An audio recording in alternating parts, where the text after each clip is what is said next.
नमस्कार दर्शक बंधु ओढ़णी धारावाहिक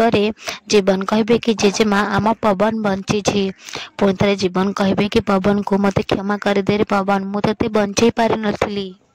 गोटे बड़ भाई है ता सान भाई को बंचे पार नथिला मत क्षमा कर दे पवन।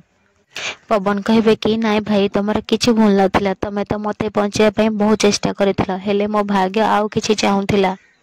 जीवन कहे तोर मन अच्छी घारे पड़ला बेले तू मते कौन कहिथिलु हेले मोर मन अच्छी तू जहाँ भी कहिथिलु ना मोर सब मन अच्छी तू कहिथिलु कि मानसिंकर ख्याल रखिबा पई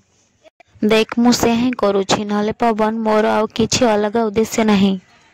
जति कहे कि नाई पवन बाबू सेमिति किछि नुहे सान बाबू पवन बाबू तुमको मानसी अपार ख्याल रखा कहते परम से अपराधीर ना कहते कारण अपा ही पवन बाबू को खाएरू ठेली देथिला।